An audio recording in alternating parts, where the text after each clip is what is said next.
উজানে ভারতের ত্রিপুরা থেকে নেমে আসা ঢল ও কয়েকদিনের প্রবল বৃষ্টির কারণে বন্যার কবলে পড়েছে দেশের 11টি জেলার বিস্তীর্ণ অঞ্চল। ভয়াবহ সংকটে এখনও পানিবন্দী এসব দুর্গত এলাকার মানুষ।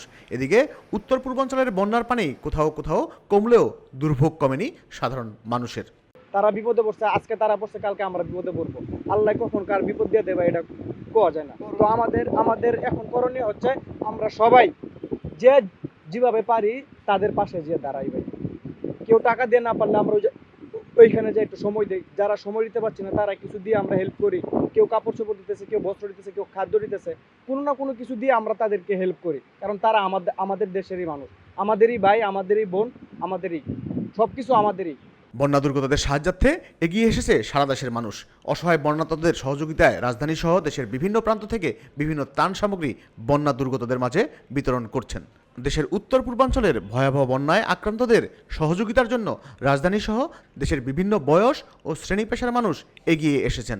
মানুষের জন্য এগিয়ে আসতেছি কাজ করার জন্য, যাতে বন্যার্থদের অনেক মানুষ অনেক কষ্টের মধ্যে আছে। আমার নিজের বাড়ি হচ্ছে নোয়াখালী ফেনীতে আমার বাড়ি। তা আমি জানি আমাদের মানুষরা কেমন আছে ওই জায়গায়। সো আমরা চেষ্টা করতেছি, বেশিরভাগ ত্রাণ মূল শহরের মধ্যে রয়ে যাচ্ছে, বাইরের মধ্যে ভিতরে পৌঁছাচ্ছে না। তো আমি একটা কথাই বলতেছি, যারা মনে করেন গ্রুপলি মনে করেন 3-4 জন 5 জন মিলে যারা কি বলে যাচ্ছেন, ওইটা না করে কিছু ফাউন্ডেশনের মধ্যে টাকাটা দিয়ে দেন। আল সুন্নাহ ফাউন্ডেশন খুব ট্রাস্টেবল। আর বা আপনারা টাকাগুলো কাদের করে টিএসসিতে যে দিয়ে আসতে পারেন আমাদের সমন্বয়ক ভাইদের কাছে। ঢাকা বিশ্ববিদ্যালয়ের টিএসসিতে ত্রাণ সেন্টার খুলেছে সাধারণ শিক্ষার্থীরা। বিভিন্ন জায়গা থেকে টিএসসিতে ত্রাণ নিয়ে হাজির হচ্ছেন সাধারণ মানুষ। সেখানে ভলান্টিয়ার যথার্থ ভাগ করে দেশের বিভিন্ন অঞ্চলে পাঠিয়ে দিচ্ছেন পরিবহন যোগে ও শপিং কমপ্লেক্সে।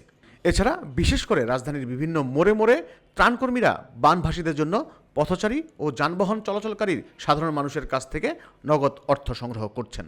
দেশের এই বন্যা দুর্যোগের সময় একদিকে যেমন বানভাসী মানুষের কান্নায় ভারী হয়ে উঠেছে আকাশ বাতাস, অন্যদিকে দুর্গতদের এই কষ্ট লাঘবে স্বতঃস্ফূর্তভাবে কেউ ভলান্টিয়ার, কেউ বা আবার ত্রাণ সহযোগিতার হাত বাড়িয়ে দিয়েছে।